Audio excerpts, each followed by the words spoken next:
Seigneur, nous te bénissons. Nous te disons merci pour ta parole. Elle est au commencement et elle demeure toujours, éternellement. Saint-Esprit, merci de prendre le contrôle de notre être ce matin, à commencer par moi jusqu'à tout ce peuple ici réuni. Dirige-nous selon la sainte volonté de Dieu, à la gloire de Jésus-Christ. Conduis-nous comme tu l'as voulu et comme tu l'as prédestiné ce matin. Enseigne-nous tel que tu as voulu que nous grandissions ce matin, spirituellement. Nourris notre âme et bénis notre esprit, afin que nous produisons des fruits dignes de la repentance. Reçois honneur, gloire, reçois toute la louange. Nous bénissons ton Saint-Nom et nous disons merci Seigneur par nos acclamations. Ensemble, au nom de Jésus, acclamons très fort le Seigneur. Poussons des cris de joie à la gloire de Dieu. Jean 19, 30, parole vivante. Éphésiens 1, 18, 19, 8 secondes. Jean chapitre 19, verset 30. Je lis la version parole vivante. Yes. Quand il eut goûté le vin aigre, Quand le Seigneur Jésus eut goûté le vin aigre, Jésus dit, il dit, tout est accompli. tout est accompli. Il pencha la tête. Bible expliquée, tout est achevé. Parole de vie, tout est fini.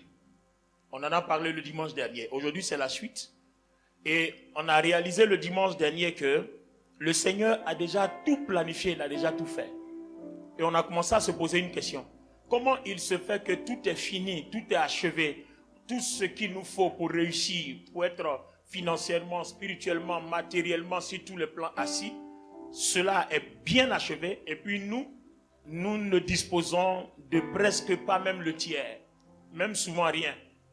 Et on a dit que dans le jardin d'Éden, avant que Dieu crée l'homme, effectivement, il a tout achevé, mais il a montré à Adam ce qu'il faut manger, ce qu'il ne faut pas manger. Donc on a compris qu'il fallait voir. Et je crois bien, si j'ai bonne mémoire, la question que nous avons posée avant de nous séparer, c'est comment voir ce qui a été disposé pour nous. Je crois que c'était la question véritable. Et c'est cette grande question-là que nous allons traiter ce matin. Enfin, on va commencer à traiter parce que c'est tellement vaste, on n'en finira pas. On va commencer à traiter. Alors, allons-y maintenant dans Éphésiens, le chapitre 1, verset 18 à 19, version 8 secondes. Et qu'il illumine les yeux de votre cœur pour que vous sachiez quelle est l'espérance qui s'attache à son appel, quelle est la richesse de la gloire de son héritage qu'il réserve aux saints, et quelle est envers nous qui croyons l'infinie grandeur de sa puissance, se manifestant avec efficacité par la vertu de sa force. Donc ici vous voyez le verset le confirme. Hein? Si les yeux de nos cœurs sont illuminés, c'est-à-dire sont ouverts, alors on verra tout ce que Dieu a disposé pour nous. C'est à partir de cet instant-là que nos souffrances prennent fin. Autrement dit, on peut rester chrétien, mais aussi longtemps que les yeux de nos cœurs resteront fermés, on va continuer à se chercher sans rien trouver. Frappez, on vous ouvrira. Cherchez, vous trouverez. Demandez, on vous donnera. Toi, tu vas chercher, tu ne trouveras pas. Tu vas frapper, on ne va pas t'ouvrir parce que tu ne sais même pas à quelle porte frapper parce que tu ne vois pas. Alléluia. Alors, comment faire pour que nos yeux s'ouvrent? Alors, quand on parle de yeux ici, on ne parle pas des yeux physiques. Tes yeux physiques me regardent. Mais spirituellement, tes yeux spirituels ne savent pas à quoi je ressemble. Amen. Mais à partir du moment où j'aurai des yeux spirituels, je saurai à quoi tu ressembles. Vous voyez, quand quelqu'un vient devant vous et que la personne vous parle, pendant que la personne ment, il y a quelque chose qui vous dit que la personne ment. Alors que de vos yeux physiques, vous voyez une personne qui est sincère, qui est cohérente dans sa vie. Alors que spirituellement, si tu as des yeux qui discernent, tu comprendras que spirituellement la personne ment. Alors comment tu peux savoir que en regardant une personne, tu réalises que ce qu'elle dit n'est pas vrai? Et puis effectivement, quand on vérifie, c'est pas vrai.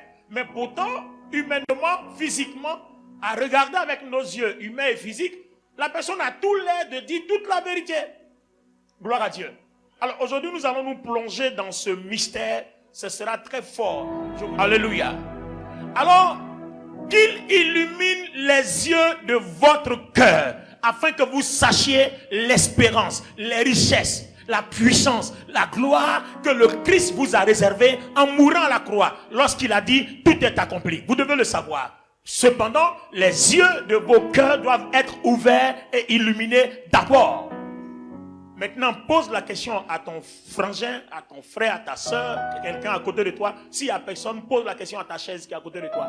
Dis-lui, est-ce que tes yeux, les yeux de ton cœur sont illuminés? Bon, tu ne lui réponds pas parce que je sais que tu n'as pas la réponse.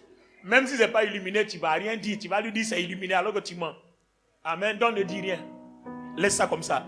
Quand on va finir, tu vas savoir. Gloire à Dieu. Allons-y dans le livre de Proverbes. La version parole vivante. Proverbes chapitre 4, le verset 23. On parle du cœur. Alors on veut savoir qu'est-ce que le cœur. Et là, nous sommes informés que le cœur a des yeux. Alors ce qui a des yeux a forcément des oreilles. Et ce qui a des oreilles a forcément une bouche. Ce qui a une bouche a forcément un nez. Donc il y a tous les sens. Amen. Il y a le toucher, il y a le goûter, il y a le voir, il y a tout ça. Amen. Il y a tous les sens. Alors, on va naviguer dans ce mystère, dans cet univers aujourd'hui. On va naviguer dans cet univers. Allons-y, Proverbes chapitre 4, le verset 23. Alors, Franck, merci. Lis-moi 8 secondes et puis donnez-moi les détails dans Parole vivante. Garde ton cœur plus que toute autre chose. Garde ton cœur plus que ton mari, plus que ton argent, plus que ton enfant, ton garçon, ta fille, ton trésor, ton travail, peu importe ton diamant, garde ton cœur plus que tout. Pourquoi? Car de lui, car de ton cœur viennent les sources de la vie. Viennent les sources de la vie. C'est-à-dire, quand ton cœur est mal gardé, que ton cœur n'est pas alimenté par la vie, tu perds tout. Même si tu es zélé, même si tu es déterminé, même si tu es bosseur, bosseuse, tu perds tout. Donc vous voyez que le cœur devient le centre de notre relation avec Dieu. Le centre de contrôle spirituel, la tour de contrôle. La tour de contrôle, ce n'est pas ton cerveau. Le cerveau, tu en as besoin humainement. Mais quand tu veux dealer spirituellement, c'est le cœur. Le cœur, c'est ce petit organe dans notre poitrine du côté gauche, mais qui est en même temps le monde spirituel, le monde de Dieu. La Bible dit que le Seigneur Jésus-Christ habite dans notre cœur par le Saint-Esprit. Donc on comprend que dans ce cœur que tu vois là, il est tout petit, mais spirituellement, il est immense et illimité. Parce que le grand Saint-Esprit habite dedans, le grand Jésus-Christ habite dedans, le grand Dieu le Père habite dedans. Et ton esprit aussi habite dedans, ton âme habite dedans, sauf ta chair qui est l'enveloppe. Pourquoi j'entends ton amen faible comme ça? Alléluia. Donc vous voyez que si nous voulons prospérer, toutes les personnalités divines qui habitent dans notre cœur doivent se manifester. Ils doivent produire. Et c'est en ce moment-là que Proverbes chapitre 4, le verset 23, parole vivante intervient. Par-dessus tout, veille à ce que tu penses, et ce que tu ressens, car tes pensées et tes affections modèlent toute ta vie. Modifient ta vie. Donc, comment est-ce que notre vie peut être modifiée? C'est parce que la partie qui regorge ou qui renferme les sources de la vie est modifiée. Garde ton cœur plus que tout, car de lui viennent les sources de ta vie. Et on te dit, les pensées, tout ce que tu ressens, tout ça se dépose dans ton cœur. Et une fois que ça arrive là-bas, ça modifie ta vie. Alors les amis, allons-y expliquer. Alors ce matin, je serai dans le mystère du cœur. Le combat spirituel, le mystère du cœur. Ce matin, on va se séduire dans le mysticisme spirituel. On va étudier la parole de Dieu et on va devenir de vrais mystiques. Parce que ce que tu vas découvrir là, c'est ce que les mystiques savent et c'est comme ça qu'ils t'attaquent. Une fois que toi aussi tu sais ça, tu les renverses. Aussi simplement. Alors, les amis, regardez bien. Je vais vous lire quelques versets de Proverbes. Alors, Proverbe 18, le verset 14 dit: l'esprit de l'homme le soutient dans la maladie, mais l'esprit abattu, qui le relèvera? Je suis dans Proverbe 18, verset 14. Alors, pourquoi je parle du cœur et puis je m'en vais commencer par l'esprit? Je commence par l'esprit parce que l'esprit est dans le cœur. Notre esprit, l'esprit de Dieu, Jésus-Christ, Dieu le Père, notre âme, tout ça, tout est dans le cœur là-bas. Donc, non seulement tu l'as comme organe physique, mais tu l'as comme récipient monde spirituel, monde surnaturel. C'est pour ça que Dieu nous a créé corps, âme et esprit. Donc, nous sommes à la fois humains et à la fois spirituels. Donc, on a l'humain, le monde humain en nous, et on a le monde divin en nous. Waouh! Et celui qui sait conjuguer ces deux-là devient un homme spirituel aguerri. Et c'est de ça qu'il est question ce matin. Proverbe 18, 14. L'esprit de l'homme le soutient dans la maladie, mais l'esprit abattu, qui le relèvera? Est-ce que Parole vivante nous dit quelque chose de détaillé? Allons-y dans la Bible expliquée, on va voir. La volonté de vivre soutient l'homme malade, mais qui peut rétablir une volonté défaillante. Alors, regardez bien ici. Je veux comprendre le rôle de l'esprit dans notre corps, dans notre être. Puisque nous sommes créés corps, âme et esprit, mon objectif ici est de comprendre le rôle de l'esprit. Et si j'ai compris le rôle de l'esprit, je vais aller le mettre en parallèle avec le cœur pour voir comment les deux là fonctionnent. Et si on a compris le rôle de l'esprit et qu'on comprend le fonctionnement défaillant ou alors bon du cœur, on saura désormais prendre une décision. Parce qu'on comprendra que nous sommes nous-mêmes nos premiers sorciers. Avant d'accuser le vrai sorcier. Amen bien, amen ou amen pas. Alors, pour comprendre ça, je m'en vais dans Luc le chapitre 8, verset 55. Je veux voir le rôle que l'esprit joue dans le cœur, quand il est dans le cœur de l'homme. Luc chapitre 8, verset 55, 8 secondes. Commence à partir du verset 50 et descend. Mais Jésus, ayant entendu cela, dit au chef de la synagogue, ne crains pas, crois seulement et elle sera sauvée. Oui. Lorsqu'il fut arrivé à la maison, il ne permit à personne d'entrer avec lui, si ce n'est à Pierre, à Jean et à Jacques, Oui. et au père et à la mère de l'enfant. Tous pleuraient et se lamentaient sur elle. Alors Jésus dit, ne pleurez pas, elle n'est pas morte, mais elle dort. Et il se moquait de lui, sachant qu'elle était morte, mais il la saisit par la main et dit d'une voix forte, enfant, lève-toi. Et son esprit revint en elle, et à l'instant, elle se leva. Donc, la petite fille décédée là, c'est parce que son esprit l'a quittée.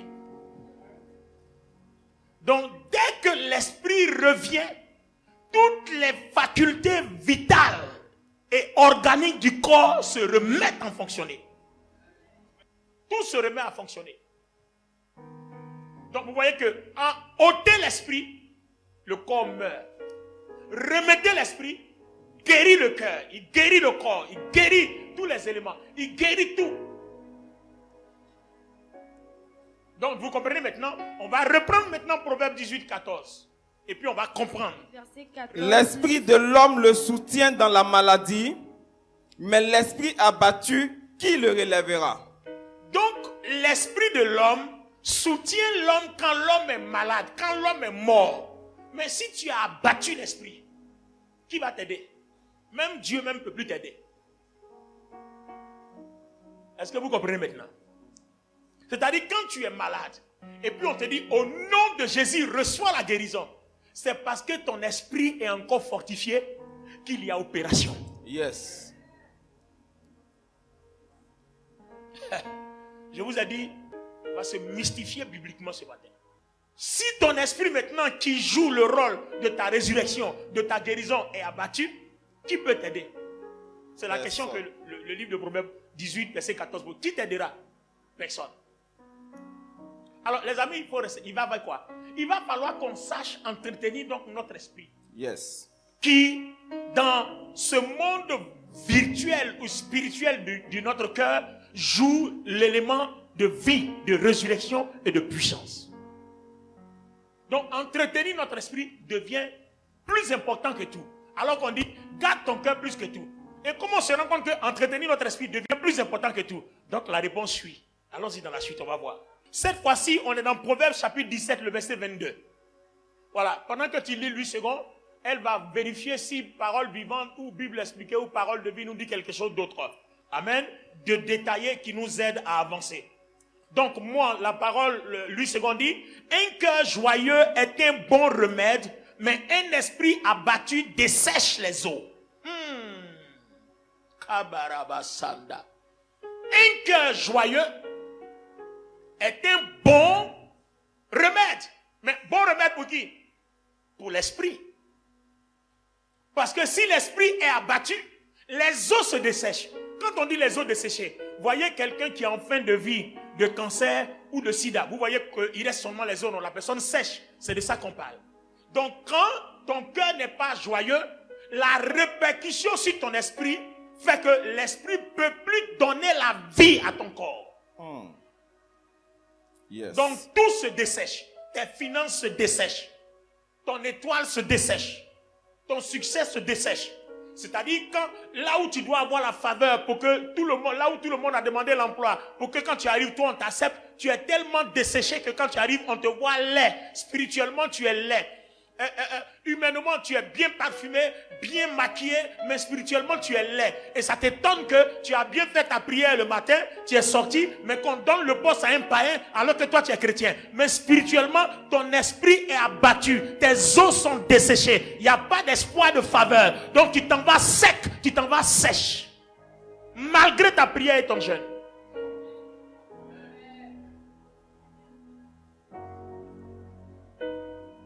Donc, vous voyez qu'en fait, la vie chrétienne, c'est pas seulement je prie, je jeûne. Non, il y a l'essentiel. Reprends notre passage. Proverbe 17, verset 22. Un cœur joyeux est un bon remède. Un cœur joyeux est un bon remède. Mais un esprit abattu dessèche les eaux. Un esprit abattu dessèche les eaux. Alors, on va voir comment faire. Vous voyez, non? On va mettre un autre verset pour nous permettre d'avoir encore un autre pas en avant.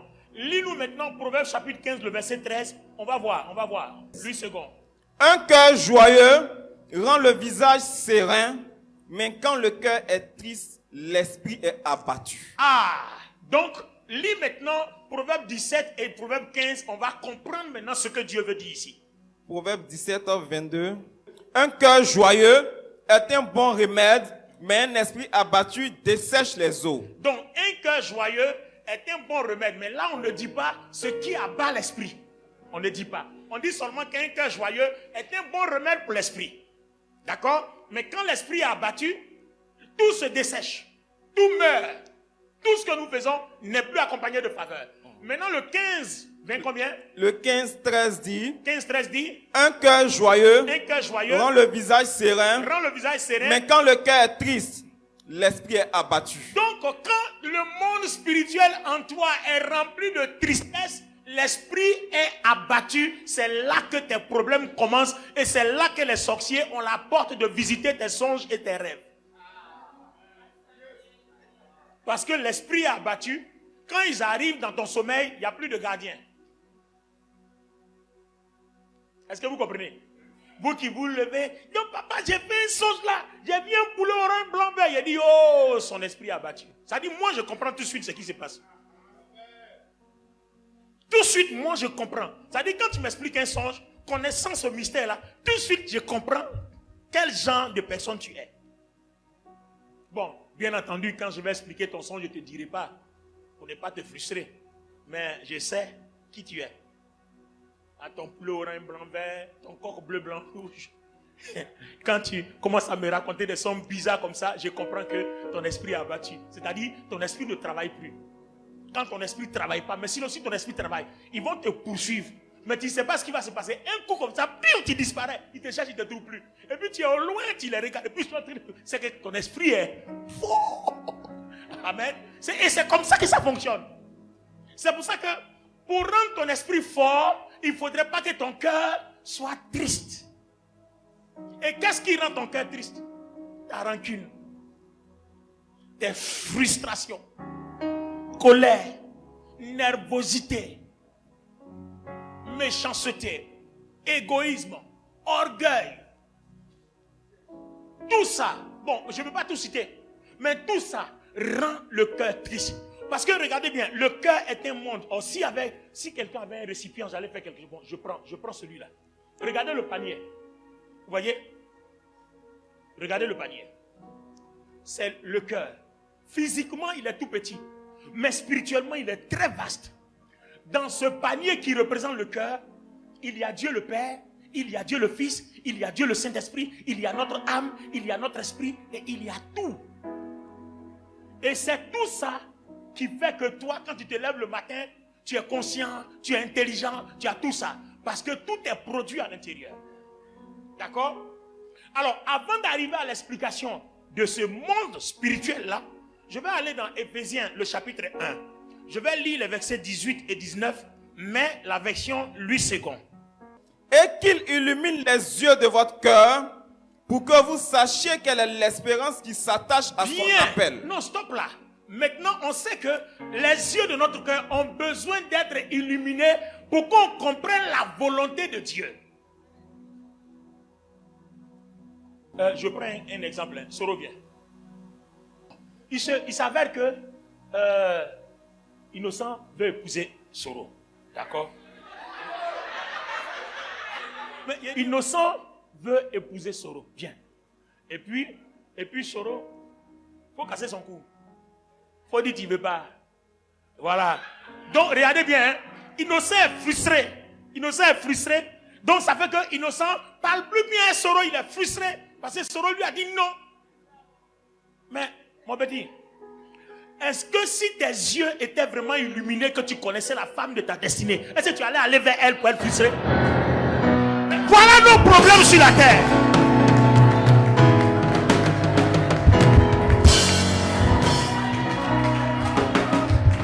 Voilà nos problèmes sur la terre. Voici nos problèmes sur la terre. On s'en va là où Dieu n'est pas, où il ne nous a pas envoyés, où notre vie n'est pas programmée. Et quand ça ne marche pas, on est frustré. Et le diable va te frustrer comme ça. Et comme il veut que tu sois toujours frustré, il va faire quoi? Il va toujours t'envoyer des choses qui rendent ton cœur triste. Et quand ton esprit est abattu, tu te retrouves dans tous les problèmes. Tu as de mauvaises humeurs et tous tes rendez-vous aussi échouent. Tu fais ton commerce, ça échoue. Parce que quand l'esprit est abattu, on dit tout se dessèche. C'est pour ça que j'ai aimé David dans la Bible. David n'allait jamais en guerre sans consulter Dieu, sans tirer au sort l'Urim et le Thummim, sans savoir le pour et le contre. Et je me souviens qu'une fois il a dit à Dieu, monterai-je? Dieu dit ne monte pas parce que tu vas perdre. Et il est resté. Et d'autres personnes comme ça, ils regardent avec leurs yeux physiques les circonstances et puis on dirait que ça là c'est à ma faveur. Hein? Mais c'est des yeux physiques. Mais est-ce que dans ton cœur, tu as reçu le message que l'Esprit de Dieu est d'accord, Dieu le Fils est d'accord, Dieu le Père est d'accord? Est-ce que tu as reçu le message? Non. Voilà nos erreurs. Et imagine-toi que demain, imagine-toi qu'elle te dise pas non, et puis elle dit oui. Vous allez faire chemin ensemble. Et puis des années après, quelque chose va arriver, puis brou, ça va se casser. Parce que dans la vérité, dans le plan de Dieu, elle n'a jamais été programmée à toi.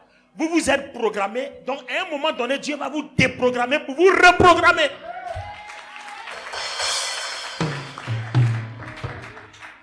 Donc si vous regardez bien, souvent, il y a certains divorces condamnés par les gens, mais en tout cas, c'est venu de Dieu. Parce qu'arrivé à un certain moment, les gens sont bloqués, ils ne peuvent plus avancer. Ils sont arrivés à leur terminus physique et humain. Vous voyez que c'est pour ça que souvent il y a certaines choses qu'on peut comprendre quand on est spirituellement avancé. Quelque chose qui n'est pas pour toi, tu vas commencer, tu ne vas pas terminer. Même un travail, un boulot qui n'est pas pour toi, tu vas commencer, tu ne vas pas terminer. Il y a des gens qui sont nés avec une étoile pour vendre du charbon. Il a son doctorat en poche et puis il vend son charbon. Et puis les gens lui disent, mais attends, comment tu peux te retrouver dans cette poussière-là comme ça? Pourtant, toi qui as ton doctorat, qui enseigne à l'université, là, c'est vers lui que tu viens demander crédit tous les mois. Parce que lui, il a toujours jeton. Il a toujours les billets. Alors que toi, tu vas à la banque une fois par mois. Lui, il va à la banque, il fait versement tous les jours. Or, toi, tu fais retrait une fois par mois. Lui, il fait versement tous les jours. Regardez la différence. C'est son étoile. Je déclare que ton étoile brille ce matin.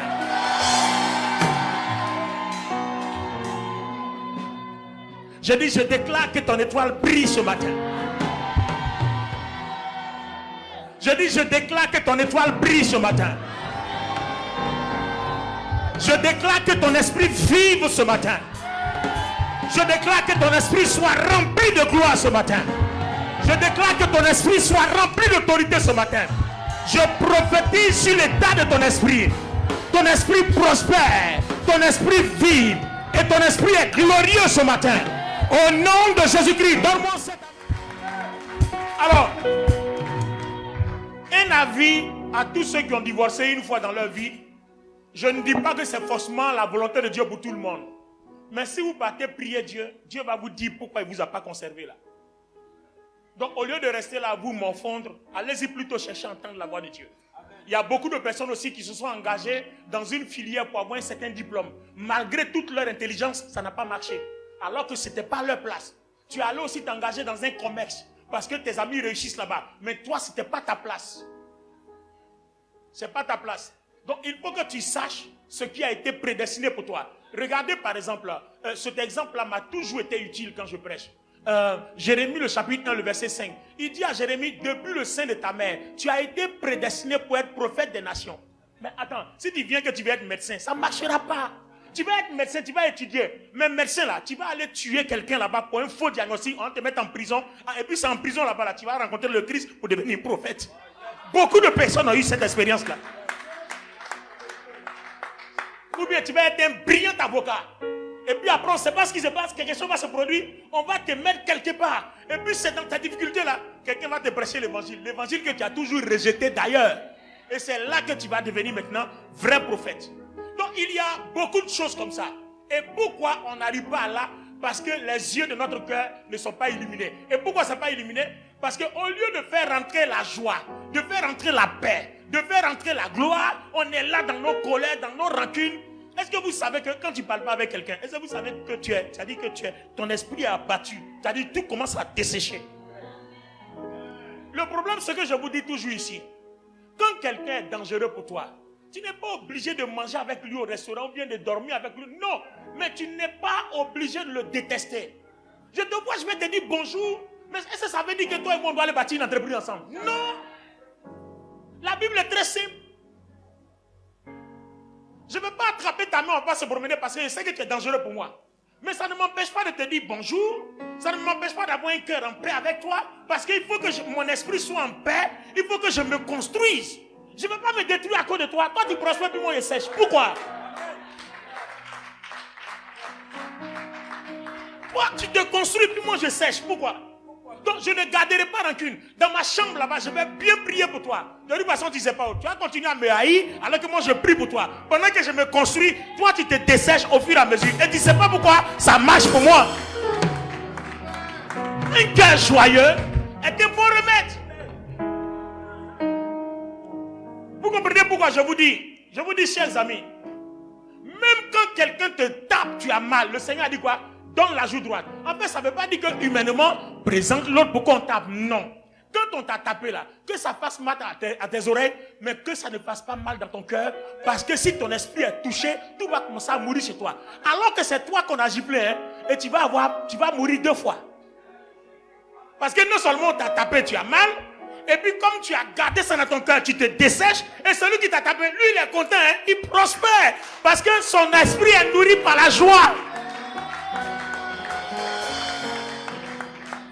Maintenant, si toi, malgré qu'il t'a tapé que tu as mal, tu as le courage de te prosterner, prier pour lui, faites l'expérience, vous allez voir. Si vous réussissez à prier une fois bien pour ceux qui vous font du mal, la douleur la part.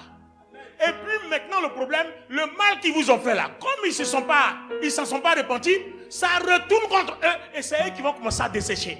C'est pour ça que le Seigneur dit, quand quelqu'un te fait du mal, donne-lui à manger, donne-lui à boire, c'est des braises que tu amasses sur sa tête. Donc, lui, il est content, alors qu'en fait, toi, tu pries et lui, il reçoit les braises. Parce que prier, quand tu es victime d'une injustice, c'est présenter la croix de Christ. Vous présentez la justice de Dieu à la personne. Et vous ne vous battez plus. Parce que Jean 19:30 dit, tout est accompli. Donc si tout est accompli, le combat est déjà achevé. Moi je ne me bats plus. quelqu'un s'est déjà battu pour moi. Donc moi, je rentre dans la bataille. Et pour que je n'aille pas me présenter, parce que si je me présente dans le combat là, les boxeurs là, tu as gagné, hein, mais tu as pris des coups. Ta tête est enflée, ton oreille est coupée, ton nez saigne. Donc je me mets derrière Jésus. En priant pour la personne, c'est Jésus qui combat la personne. Donc lui, il est content, il rit, mais il ne sait pas pourquoi ses affaires ne prospèrent plus. Parce qu'il ne s'est pas excusé, il ne s'est pas repenti. Vous comprenez? Donc faites attention. Notre esprit doit être toujours en éveil. Et c'est ce que Dieu appelle dans Matthieu 26, la parabole des 10 vierges, garder notre lampe allumée. Le jour de la trompette, si ta lampe n'est pas allumée, ton esprit abattu, tu ne peux pas décoller. Puisque ton esprit est mort, il ne peut pas décoller. Oh, le Seigneur attire les esprits qui sont vivants. C'est comme un aimant. Donc c'est la vie qui se connecte à la vie en toi. Mais toi, il n'y a plus de vie en toi. Donc on se connecte à qui? Donc le jour où la trompette sonne, tu restes ici, même si tu es chrétien. Vous comprenez maintenant? Amen. Donc, quelqu'un te fait du mal, salue-le, dis-lui bonjour. Mais tu ne manges pas à lui, ce n'est pas obligé. Mais tu n'as pas aussi le droit de le dépasser sans le saluer.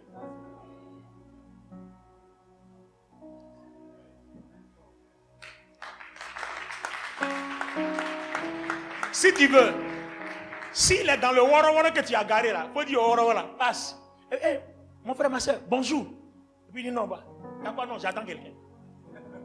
Le prochain là, tu prends. Puisque si tu montes là-bas, ton cœur va avoir un problème parce que tu es assis à côté de lui, tu es obligé de le soupçonner parce que tu ne sais pas s'il va dégainer à chaque moment.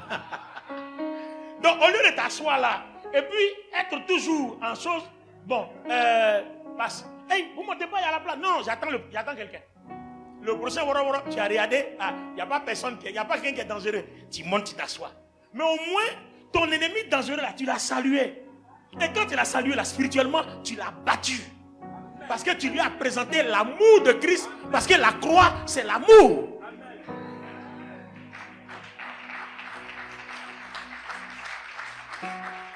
Et cet enseignement-là, tous les mystiques le savent. Et c'est sur ce terrain-là qu'ils nous battent. Parce qu'ils savent qu'à l'église, on ne se parle pas. À l'église, on se poignarde, on se calomnie. Donc quand ils viennent dans ce monde-là, ils sont enjaillés parce qu'ils savent qu'ils vont prospérer à l'église. Parce qu'il y a des gens comme ça. C'est-à-dire ils sont assis et puis ils ne font pas attention à l'évangile. Donc vous voyez, tu peux prier beaucoup. Tu peux jeûner beaucoup. Mais si ton cœur est mal entretenu, Dieu n'est pas avec toi. Garde ton cœur plus que tout. De lui viennent les sources de la vie. Alors je reviens dans le cœur. Ce panier est le cœur. D'accord? Dieu le Père est dedans. Dieu le Fils est dedans. Dieu le Saint-Esprit est dedans. C'est ce que nous dit la Bible. Je ne vais pas vous citer tous les versets bibliques. On dit ça ici toujours, tout le monde sait. Ton âme est dedans. Ton esprit est dedans. Sauf ton corps qui est l'enveloppe. Donc on voit que le corps l'enveloppe. Mais tout est dedans. Alors les amis, regardez bien. Éphésiens, le chapitre 1, le verset 13-14 dit quoi? Prends parole vivante. Éphésiens 1, 13-14, parole vivante. Nous avons été destinés à vivre pour célébrer sa gloire. Nous qui sommes les premiers êtres à placer notre espérance en Jésus-Christ depuis longtemps. Vous aussi, après avoir entendu le message de la vérité, la bonne nouvelle de votre salut, vous avez mis votre confiance en lui. Vous voici donc en communion avec le Christ. Par votre foi, vous avez été scellés de l'Esprit Saint. Par notre foi, on a été quoi? Scellés de l'Esprit Saint. Scellés de l'Esprit Saint. Gage de si grandes promesses. Très bien. Alors regardez, c'est ce que je voulais. Merci. Regardez. Venez vous fouet. Viens Dakoudi. Bon, voilà, un est Jésus, un est notre esprit. D'accord? Donc, quand nous acceptons Jésus par notre foi, le Saint-Esprit. Voilà comment le Saint-Esprit a uni notre esprit avec l'esprit de Christ. Et tout ça est dans le cœur. Donc dans le cœur là, il y a notre âme qui lui n'est pas associée. Donc notre âme, il est quelque part, et puis notre esprit est associé au Christ et le Saint-Esprit sont ensemble. Dieu le Père, tout ça ils sont ensemble. Avant dans le jardin d'Éden, c'était libre. C'est pour ça que Satan, quand il est rentré dans le cœur de Ève, il a pu avoir notre esprit et il a tué l'esprit. L'esprit a été abattu. Donc Dieu était obligé de recréer encore. C'est pour ça que si quelqu'un est en Christ, il est une nouvelle créature. Donc Dieu a recréé par Jésus-Christ qui est mort à la croix. Donc maintenant, quand Dieu a recréé cette fois-ci-là, il ne va pas laisser ensuite libre. Hein? Parce que si on meurt encore, Jésus doit revenir mourir encore, alors qu'il est mort une seule fois. Il nous a eu au début, non? Il ne va pas nous avoir 2 fois. Parce que Dieu a mis sa confiance en l'homme, l'homme l'a trompé. Donc il dit cette fois-ci-là, moi-même il a géré les choses. Donc Dieu prend le contrôle par le Saint-Esprit. C'est pour ça que le Seigneur Jésus dit, je ne vous laisse pas orphelin. Non, restez tranquille. Le consolateur viendra. Il s'occupera de vous. Voilà comment il s'occupe de nous. Donc cette fois-ci, on a mis l'esprit en sécurité. Et tout ça, ça se passe dans le cœur. Maintenant, notre âme, il est à côté là. Mais on est tous dans le même monde. Hein. C'est comme un peu Allemagne. Berlin-Est, Berlin-Ouest. Il y a le mur. Et le mur ne va jamais chuter. Hein. Le mur restera là. Maintenant, le problème. Tout ce que Jésus-Christ est dans l'esprit. Puisque le Saint-Esprit les a unis les deux. Donc la pensée de Christ là, dans l'esprit a ça. Le problème, c'est que comme il y a un seau, c'est dans le même cœur, non? Il faut que ton âme réussisse à percer le seau là, pour que le Saint-Esprit mette l'âme en association avec cette communion-là. C'est pour ça qu'on dit l'amour du Père, la grâce du Fils et la communication du Saint-Esprit. Donc, il faut que l'âme communique avec tout ça. Donc, que la grâce de notre Seigneur Jésus, que l'amour de Dieu le Père, que la communication du Saint-Esprit. Donc, ton âme doit communiquer avec eux. Le Saint-Esprit, ton esprit et le Christ sont en communication. Ils sont en communion, en union. Donc, ton âme doit s'unir avec eux.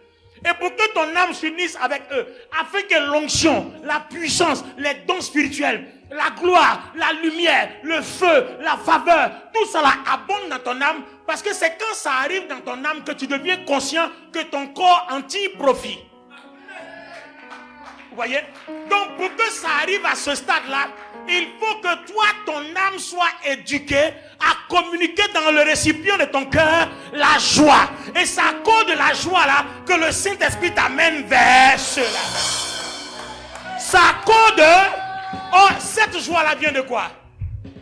On ne peut parler de joie que par la relation que nous avons avec notre prochain. Puisque sur la terre, là, Dieu ne va jamais nous frustrer. Qui va te frustrer? C'est ton prochain.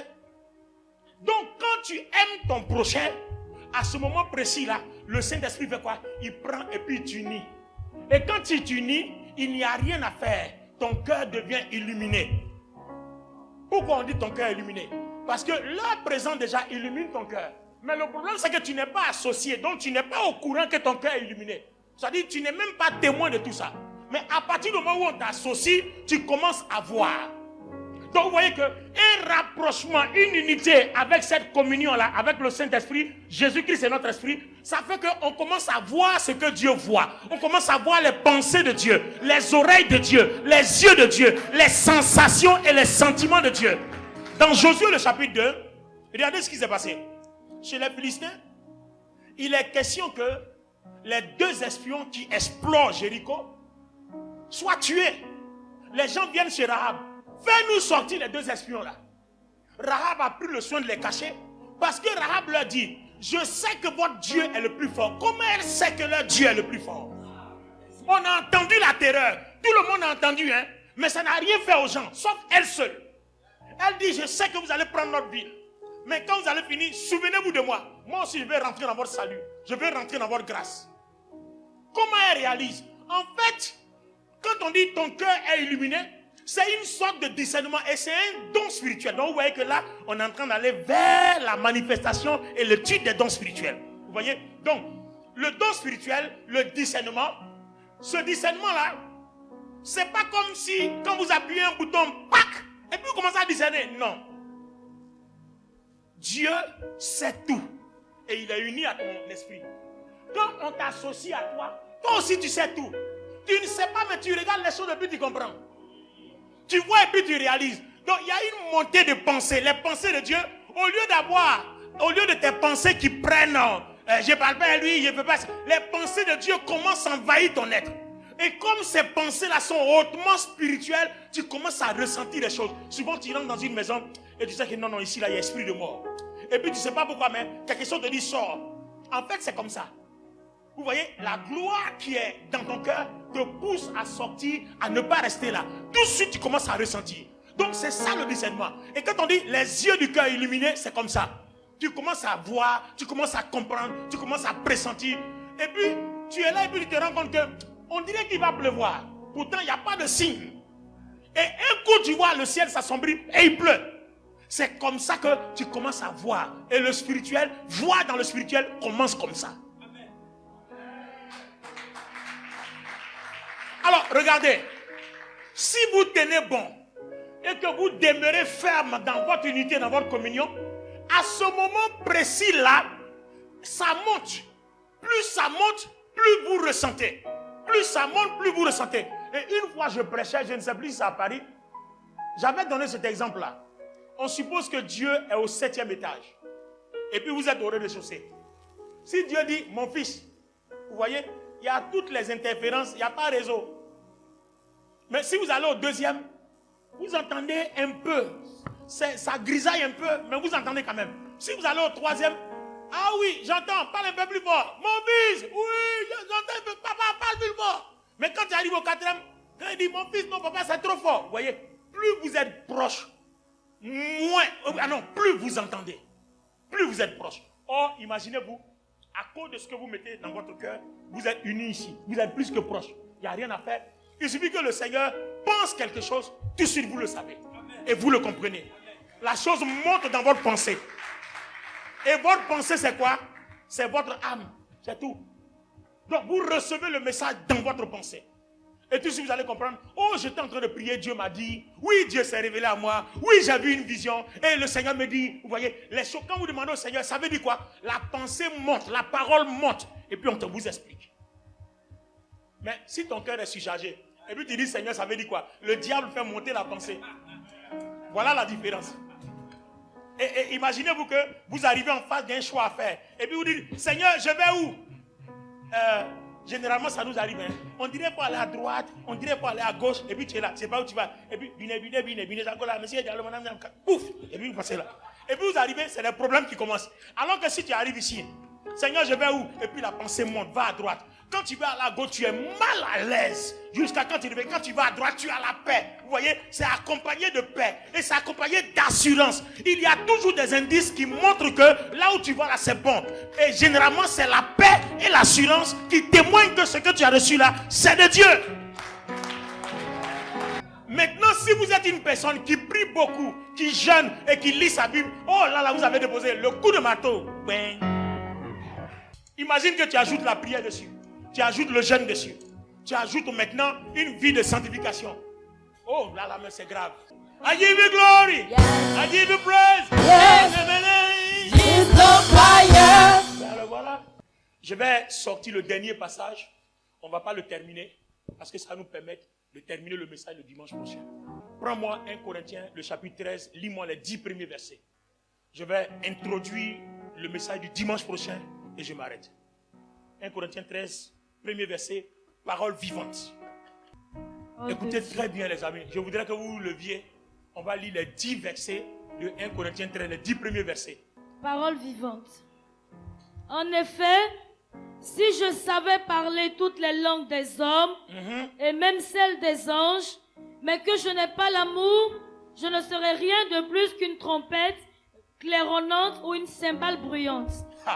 Si je n'ai pas l'amour, j'ai beau être le plus inspiré des porte-paroles de Dieu, connaître tous les secrets de son plan et être versé dans toutes les sciences, je peux même avoir une foi absolue au point de transporter des montagnes. Oui. Sans amour, je ne suis rien. Wow. Quand je me dépouillerai de tous mes biens pour la nourriture des affamés, Yes. quand je distribuerai en aumône tout ce que je possède, quand même je me ferai brûler pour mes convictions, si je n'ai pas d'amour, cela ne me sert de rien. Celui qui aime est patient. Il sait attendre. Son cœur est largement ouvert aux autres. Il est serviable, plein de bonté et de bienveillance. Il cherche à être constructif et se plaît à faire du bien aux autres. L'amour vrai n'est pas possessif. Il ne cherche pas à accaparer. Il est libre de toute envie. Il ne connaît pas la jalousie. Lorsqu'on aime, on ne cherche pas à se faire valoir. On n'agit pas de manière présomptueuse. Celui qui se rengorge, s'étale et s'enfle d'orgueil n'est pas inspiré par l'amour. Aimer, c'est aussi se conduire avec droiture et tact. L'amour prend des égards et évite de blesser ou de scandaliser. Il n'est pas dédaigneux. Celui qui aime ne saurait agir à la légère ou commettre des actes inconvenants. Aimer, c'est ne pas penser d'abord à soi, chercher son propre intérêt, insister sur ses droits. Ce n'est pas cela aimer. L'amour n'est pas irritable. Il ne s'aigrit pas contre les autres. Il n'est pas susceptible. Quand on aime, on ne médite pas le mal et on ne le soupçonne pas chez les autres. Si on subit des torts, on n'en garde pas rancune. Découvrir une injustice ou voir commettre le mal ne fait pas plaisir à celui qui aime. Il se place du côté de la vérité et se réjouit lorsqu'elle triomphe. L'amour couvre tout. L'amour souffre. L'amour endure et l'amour pardonne et il sait passer par-dessus les fautes d'autrui. Aimer, c'est faire confiance à l'autre et attendre le meilleur de lui. Aimer, c'est espérer sans faiblir. Aimer, c'est sans jamais abandonner. C'est savoir tout porter, tout surmonter. L'amour n'aura pas de fin. Les prédications inspirées passeront. Les prières en langue cesseront et toutes nos connaissances s'évanouiront. Notre science, d'ailleurs, est bien limitée. Nous ne connaissons que quelques fragments de la vérité. Et même nos prédications les plus inspirées n'en reflètent qu'une petite partie. Mais le jour où la perfection apparaîtra, ce qui est fragmentaire se trouvera dépassé et toute imperfection tombera. Amen. Waouh! Est-ce qu'on peut, pendant qu'on s'assoit, acclamer la parole de Dieu? Acclamons très fort la parole du Seigneur. Hey! Yeah! Alors, les amis, nous allons conclure. Amen. Le Seigneur Jésus a donné 2 commandements qui renferment tout ce que nous avons étudié ce matin. Tu aimeras Dieu, tu aimeras ton prochain. C'est la valeur, l'essence même de la croix. Vous avez vu la croix à 2 bois. Il y a un bois vertical et puis un bois horizontal. Vertical, c'est notre relation avec Dieu. Horizontal, c'est notre relation avec le prochain. C'est pour ça que le Christ est mort comme ça. Il rétablit notre relation entre nous, les hommes, et notre relation entre Dieu et nous. Et Dieu insiste sur la relation entre les hommes pour la simple raison que il ne peut pas régner sur la terre si les hommes n'ont pas de bonnes relations entre elles. Et la preuve aujourd'hui, la terre est détruite à cause de quoi? À cause des guerres. Et tout est parti de quoi? Les relations entre les hommes. Donc, quand il n'y a pas de bonnes relations entre les hommes, Dieu ne peut pas gouverner la terre. La terre est invivable et tout se fait au profit du diable. Amen ou amen pas? Mais quant à la relation avec Dieu, le Seigneur Jésus-Christ a déjà tout pourvu. Le Christ a déjà dit, tout est accompli. C'est-à-dire, Dieu, il nous attend seulement. Lui, il a déjà tout fait. Alors, 1 Jean 4 dit, comment peux-tu dire que tu aimes Dieu alors que tu n'aimes pas ton frère que tu vois? Tu ne peux pas aimer Dieu que tu ne vois pas. Donc, pour Dieu, la preuve que nous l'aimons, c'est qu'on aime notre frère. On aime notre soeur. Or, aimer son frère, aimer sa soeur, c'est ne jamais être un problème pour lui. Apprenez à faire comme moi. Quand je me rends compte que je ne maîtrise plus la situation, je m'en vais. Au lieu de t'asseoir, faire palabre, bon, on est en train de discuter, Abi, non? Faut prendre. I don't want problem. I want peace. Si Dieu a choisi de me bénir, il va me bénir ailleurs. Donc, je ne vais pas me battre pour l'argent. Je ne vais pas me battre pour quelque chose. Il faut prendre. Je ne veux pas de problème. Donc, aimer son prochain, c'est d'abord s'arranger pour ne jamais être un problème avec qui que ce soit. Et pour ne pas être en problème avec qui que ce soit, la seule façon de libérer son cœur, c'est d'apprendre à prier pour les gens qui sont méchants comme toi. De cette façon-là, tu es juste devant Dieu. Tu n'es redevable à personne. Et quand tu n'es redevable à personne, c'est à ce moment précis que tu réjouis l'esprit dans ton cœur.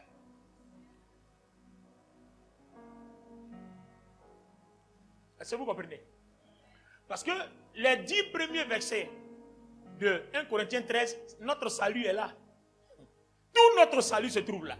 C'est-à-dire, tu peux parler en langue, avoir un grand ministère, être un grand docteur, un grand prédicateur. Mais on dit, si tu n'as pas l'amour, tu ne vaux rien devant Dieu.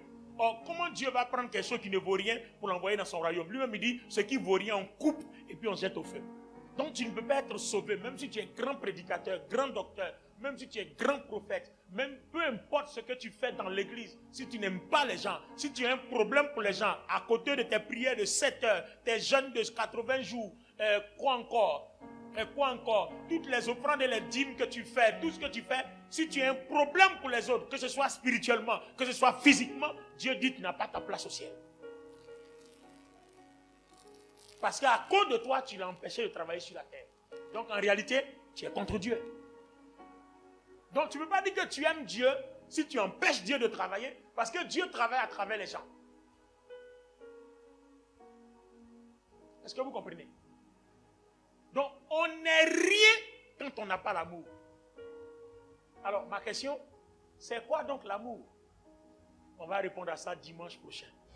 Nous allons prier. Les amis, aujourd'hui, le Saint-Esprit nous a fait un bel exposé. Et je crois que quelqu'un a compris. Donc, vous réalisez qu'aujourd'hui, celui qui ne parle pas à quelqu'un, tu es en train de te tuer toi-même. Tu es en train de bloquer ta vie. Tu n'es même pas en train de faire du bien à quelqu'un. Tu n'es même pas en train de faire du mal à quelqu'un. Au contraire. Parce que le spirituel est le contraire du charnel. Amen. Si tu ne parles pas avec quelqu'un aujourd'hui, quand tu sors de l'église, là, parle à la personne. Ça ne t'enlèvera rien. Au contraire, ça va réveiller ton esprit.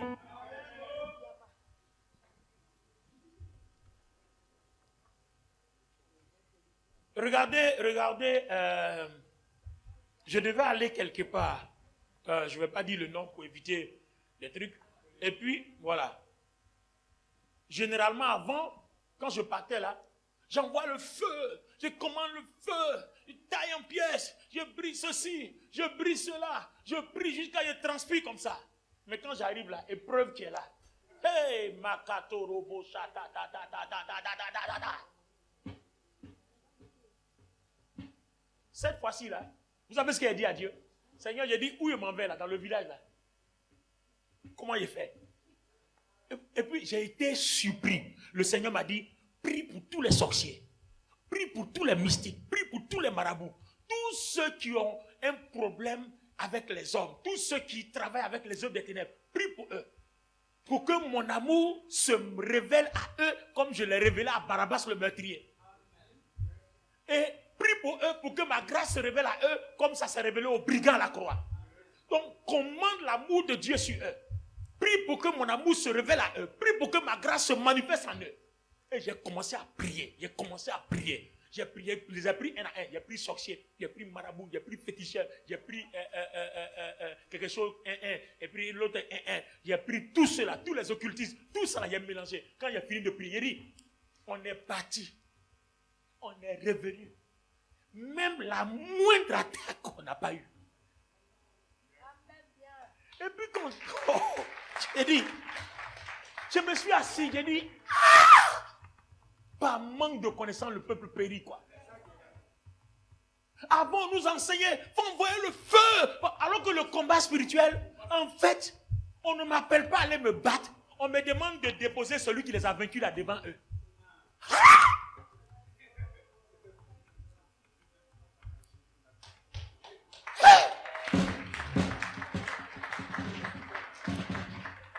Je dis, je regarde dans mon passé, tous les coups qu'on a pris, on dit, mais ça aurait dû être aussi facile, aussi simple. Il faut prier pour les gens. Un jour, je priais pour l'église et puis le Seigneur me dit, arrête-moi tes bêtises là. Il faut prier pour tous les sorciers du quartier. Tu vas voir un matin, les musulmans, les sorciers vont commencer à venir dans ton église. Mais si tu les combats, tu envoies le feu, tu ne peux pas les gagner. C'est eux qui prient et puis les gens ne viennent pas à l'église. C'est eux qui chassent les gens. Donc, il faut prier pour eux. Une fois eux, ils sont touchés là, que leurs armes sont tombées. Les gens qu'ils aveuglent, qu'ils empêchent dans le quartier de venir à l'église, on commence à venir à l'église. Mais si tu envoies le feu, mais tu envoies le feu, lui aussi il envoie le feu. C'est le plus fort qui gagne.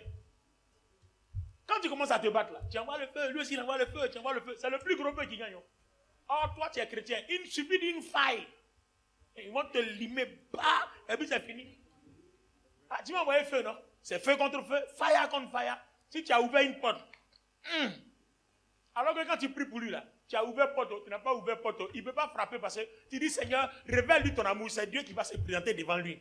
La croix est là. Il ne peut pas dépasser la croix. Il ne peut rien faire. Donc il tourne à gauche, il y a la croix. À droite, il y a la croix. En haut, en bas, il y a la croix. Il ne peut rien faire. Et toi, tu es caché derrière.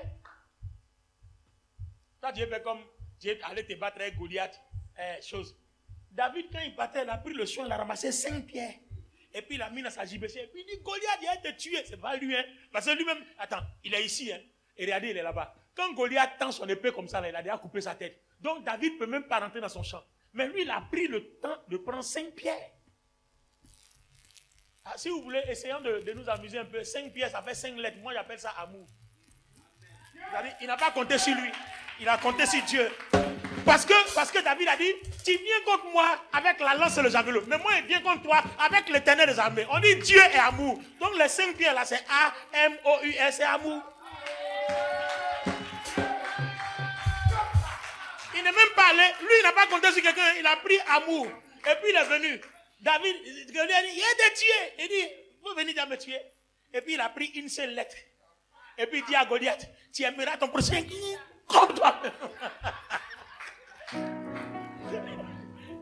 Tu aimeras ton prochain comme toi-même. Et puis la pierre est partie jusqu'à alors que Goliath portait un casque. La pierre a trouvé un trou et puis qui est rentré. Ça là, vous pensez que c'est l'homme. C'est Dieu. Quand David a lancé la pierre là, Dieu a pris la pierre là. Il est parti caminer. Il a pris ça sur le front de Goliath. I give you glory. Yes. I give you praise. Because my enemy is on fire. Yeah. On va prier. Wow. Qui est béni ce matin? Est-ce que le Saint-Esprit t'a fait du bien ce matin? Est-ce que ce message t'a transformé? Parce que si tu dois aller au ciel, si tu dois être béni sur la terre, voilà le message qu'il te faut. Ce n'est pas les prophètes que tu dois chercher, c'est faux, on te ment. C'est le message là qu'il te faut. Voilà. Et c'est ce message là, ça réveille l'onction, ça réveille la puissance. Toi-même tu vas entendre la voix de Dieu claire. Donc si tu vas aller au ciel, les amis, on est sur le chemin. I give you glory. I give you praise. Because my enemy is on fire. On va prier. Mets la main sur ton cœur. Dis avec moi, Seigneur, je te demande pardon. Je n'ai jamais su entretenir mon cœur. Aujourd'hui, je viens vers toi. Et je suis conscient que Dieu le Père, Dieu le Fils, Dieu le Saint-Esprit habite dans mon cœur. Ce petit organe que je vois, que je peux toucher avec ma main, est le monde de Dieu en moi. Est un monde spirituel. C'est le centre des opérations. Seigneur, guéris mon cœur. Guéris mon cœur. permets que j'y entre avec la joie. Que je dépose la paix. Que je dépose la joie. Que je dépose l'unité. Fais-moi grâce, Seigneur. Que je puisse prier pour mes persécuteurs. Que je n'envoie plus le feu sur qui que ce soit. Mais que j'envoie ton amour. Que j'envoie ta grâce. Afin que tu révèles ton amour à mes ennemis. Que tu révèles ta grâce à mes ennemis. Seigneur, Seigneur, fais-moi grâce. Que je puisse envoyer cette grâce et cet amour à tous ceux qui ne m'aiment pas. À tous ceux qui me veulent du mal. À tous ceux qui veulent que je meure. Fais-moi grâce. Et je te prie en 1 minute, bats les mains et prie pour tous ceux que tu connais qui sont adversaires, ennemis. Commence à prier pour eux. Prie tous les sorciers de ton village. Tous ceux que tu connais qui t'ont fait du mal, soit par la sorcellerie, soit par la méchanceté, qui t'ont privé de quelque chose. Prie pour eux. Tous ceux qui te calomnient, prie pour eux. Prie pour que l'amour de Dieu se révèle à eux. Que Dieu les rende libres. Que Dieu leur pardonne leurs péchés. Prie aussi pour que la grâce de Dieu se révèle comme au brigand la croix. Le Christ l'a sauvé. Prie. Dis au Seigneur, Seigneur, révèle-toi à eux comme tu t'es révélé à Barabbas. Révèle-leur ton amour. Pardonne-leur leurs péchés. Même s'ils sont des meurtriers, Seigneur, pardonne-leur. Même s'ils sont coupables, pardonne-leur. Sauve-les comme tu as sauvé le brigand à la croix. Seigneur, c'est des hommes. Il y a des élus au milieu d'eux. Sauve-les, Seigneur. Délivre-les, oh mon Dieu. Les Tu vois, prophète Grâce, tu vois ce que les chrétiens ne comprennent pas. Si je disais, appelle la bénédiction, tu vas réussir. Ils vont commencer à dire, Seigneur, j'appelle là. Ils seront chauds. Mais la bénédiction que tu appelles là, ça ne vient jamais. Pourquoi? Parce que dans ton cœur, il n'y a pas la vie de l'esprit. C'est quand il y a la vie de l'esprit là, que tu appelles la bénédiction, l'esprit la commande à la bénédiction de se répercuter sur ton corps. En fait, c'est comme ça que ça fonctionne. Donc, tout commence par le cœur. Donc, commence à dire à Dieu, je prie pour telle personne. Je prie, j'envoie l'amour de Dieu dans mon village. Seigneur, je prie. Et quand tu fais comme ça, l'esprit va se réveiller. Et si l'esprit se réveille, l'esprit va te montrer là où se trouve la bénédiction. Et tu vas maintenant aller. Quand tu dis, le Seigneur dit, rentre dans telle porte, il y a telle chose. Quand tu rentres dans telle porte, tu commandes maintenant. Tu dis, Seigneur, tu as dit que si je rentre, il y a telle chose. Regardez un exemple biblique. Il a dit à Élie, non? Va chez Sarepta, à Sarepta, chez la veuve là. J'ai ordonné de te donner à manger. Mais chez la veuve, il n'y a pas à manger. Mais comme l'esprit, c'était sa direction, tu as vu, non? Quand Élie est arrivé, quand il a commandé, il dit, faites ça, ça s'est produit. Est-ce que vous comprenez le mystère? Pardon, il ne faut pas rater le culte de dimanche prochain. Il faut inviter des gens, invite des gens. Ne rate pas le culte de dimanche prochain. Même si tu es occupé, tu es en mission, ce jour-là, tes frères de mission n'ont qu'à prendre. Viens t'asseoir et puis écoute. Parce que Dieu va te faire du bien. Alléluia. Alors, pour une fois, je veux qu'on déclenche un tonnerre de joie. Sois en joie quand tu pries pour tes ennemis. Alléluia. Bas les mains, prie pour eux. Que Dieu se révèle à eux. Par son amour, qu'il leur pardonne. Peu importe le pire, la méchanceté, la chose, la pire des choses qu'ils ont faites, il faut que Dieu, dans son amour, se révèle à eux qui pardonnent. Bas les mains, prie, je te donne 1 minute. Fais-le avec joie. Et tu vas voir ce que Dieu va faire dans cette semaine-là dans ta vie. Ce que nous sommes en train de faire là, c'est exactement ce que l'évangile de Christ demande. Sinon, c'est le contraire qu'on a fait depuis. Le message qu'on a prêché, c'est ce que l'évangile de Christ demande. Sinon, on est rentré dans des choses. Non. Laissez.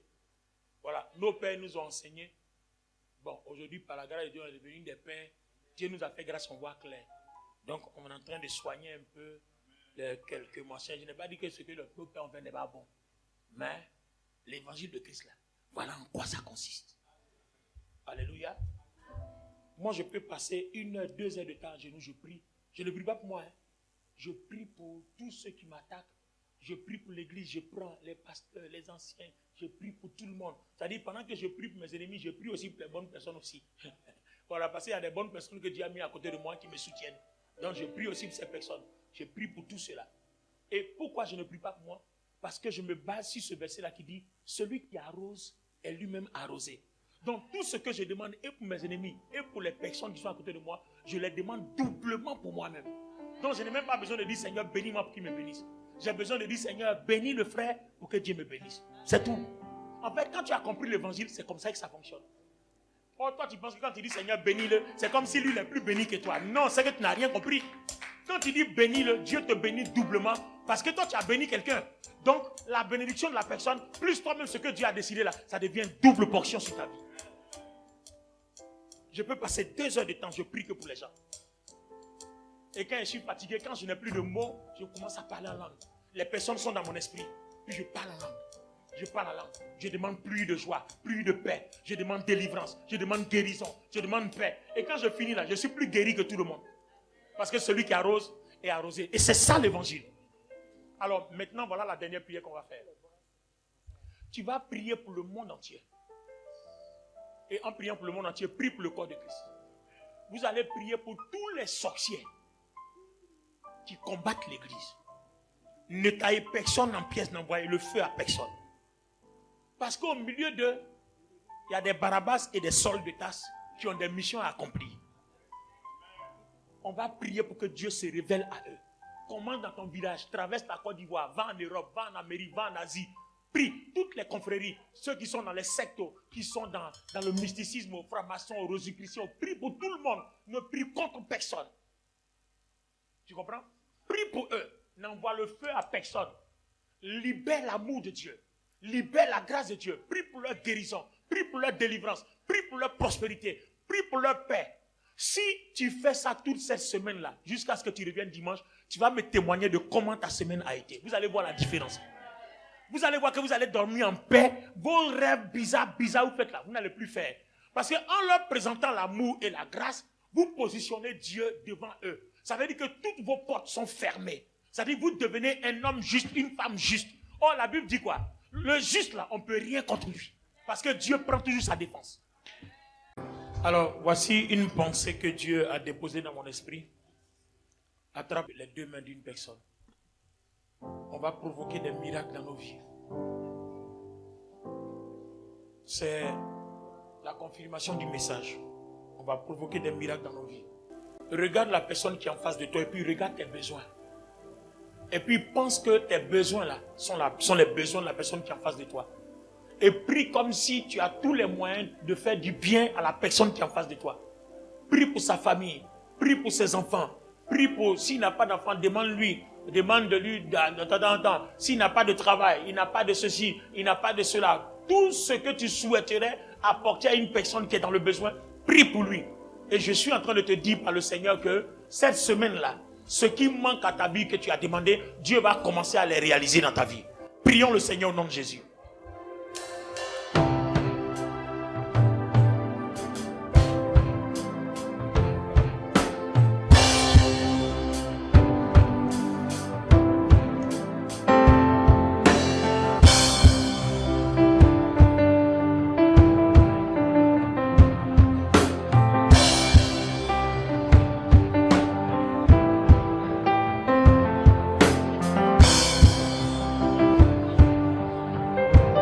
Fais-le de tout ton cœur, parce que tu es en train d'ouvrir les portes financières, les portes matérielles, l'élévation spirituelle.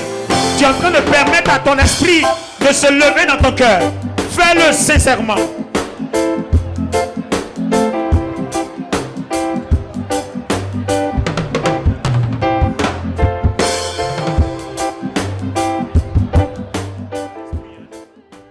Vous allez voir, Église, c'est quoi la meilleure prophétie de ta vie?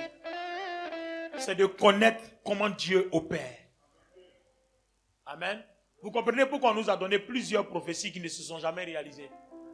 Parce que tu reçois la prophétie, mais ton cœur est saturé, ça ne marche pas. Pour que le monde spirituel se manifeste en toi, il faut que ton cœur, ce récipient du monde divin de Dieu en toi, soit au contrôle de l'esprit. Je dis le dimanche prochain, ne manque pas le message.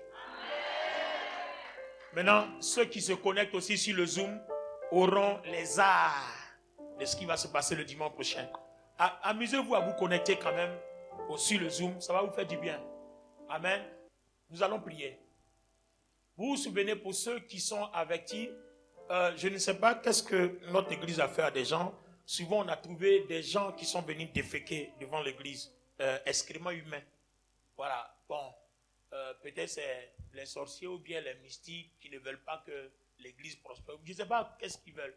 Mais bon, écoutez, comme l'église c'est pour Jésus, il va les combattre lui-même. Amen. Donc leur but, c'est que le travail là ne prospère pas. Et ce qu'on fait là ne marche pas. Or, si on nous empêche, c'est qu'on est dans la vérité. Amen. C'est qu'on est sur le droit chemin. Parce que moi, ce que je sais de la Bible là, quand tu ne vaux rien, Satan ne s'occupe pas de toi. Voilà. Donc, si on fait tout pour que ça ne fonctionne pas, c'est que ça fonctionne. C'est pas que ça fonctionne qu'on veut éteindre le fonctionnement. Gloire à Dieu. Alors, on va prier pour que Dieu pardonne à tous ceux qui ont déféqué. Tous ceux qui font des incantations, les sorciers internes comme externes, qui sont là, qui travaillent pour que l'église n'évolue pas. On va prier pour eux. Parce que parmi eux, il y a des soldats de tasse qui doivent devenir Paul. Voilà. Il y a des évangélistes, il y a des pasteurs. Aujourd'hui, il y a des sorciers qui ont tué avant, qui sont devenus de grands pasteurs aujourd'hui. Or, si on les avait tués, ils n'allaient pas devenir pasteurs. Donc, on va prier pour tous ceux-là. Et puis, on va prier dans le quartier. Pour le quartier, on va prier pour les gens malades, toutes les personnes, même les marabouts, tous ceux qui font du mal. On va prier pour que Dieu leur révèle son amour. Faisons-le sérieusement. Hein.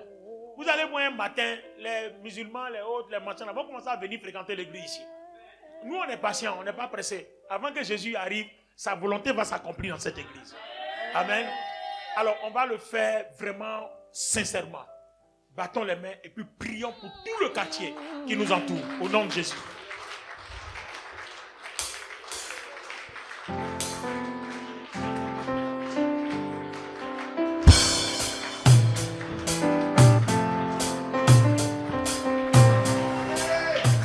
Vous savez pourquoi je prends mon temps?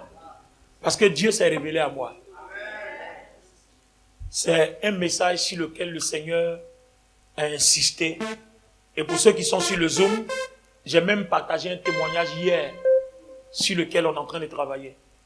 Le Seigneur m'a parlé de son retour imminent. Enfin, son retour pour chercher l'église. Avant son dernier retour pour le règne millénaire. Donc, il faut qu'on prépare l'église à garder sa lampe allumée. Et c'est ce genre de message-là. C'est dans cette dynamique-là que nous sommes. Prenez ça au sérieux et ne jouez pas. Parce que Dieu, quand il fait ces choses-là, il prévient en avance. Amen. Les gens sont, quand on parle de l'enlèvement de l'église, les gens jouent avec. Hein. À l'époque de Noé, là, les gens s'amusaient avec ça. Ça les a surpris. Il faut garder ta lampe allumée. Donne-moi ton amène bien. Amen. Mon conseil, désormais, ta vie de prière, il faut la changer. Dans ton quartier, là, si tu veux dormir bien, n'oubliez pas que Satan travaille par stratégie. Il a partagé ses principautés, ses démons-là, chaque quartier. Commencez à prier pour les gens, vous allez voir, vous allez dormir en paix. N'envoyez pas le feu. Quand vous envoyez le feu, là, vous devenez dangereux. Or, quand tu es dangereux, on t'attaque. Alors que quand tu envoies la paix, il ne peut pas t'attaquer parce que Dieu ne leur donne même pas le droit de te toucher. Voilà la différence. Et c'est ça l'évangile. Oh, toi, tu veux te battre là où il n'y a pas lieu de se battre. Quelqu'un a déjà battu, a déjà vaincu, a déjà fait le combat. Toi, tu veux faire palabre. S'il savait faire palabre, il fallait aller à la croix à sa place. Donne-moi ton amen. Amen. Alléluia. Ça fait plus de 30 ans que je prêche l'évangile. Et avec toute humilité, je vous dis que moi-même, c'est maintenant que je suis converti.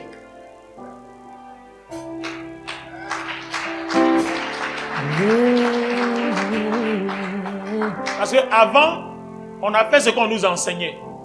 Après, on s'est rendu compte que ça ne va pas. Et puis maintenant, on s'en chercher Dieu. Qu'est-ce qui ne va pas? Et puis il dit, c'est ici là qui ne va pas. C'est là qui ne va pas. C'est là qui ne va pas. Donc toi, commence à prêcher sur la grâce. Et c'est le message de la grâce là. C'est dedans on est comme ça. Hein? C'est dedans on est comme ça. Parce que quelqu'un m'a posé la question avant-hier. On me disait, non c'était hier. Oh c'est hier, oui. C'est un pasteur qui me disait, mais pourquoi on dit que tout est accompli et puis on dit que parce qu'on n'a pas l'amour, on n'est rien. Quand on a la foi, normalement, on va au ciel, mais quand on n'a pas l'amour, on n'est rien.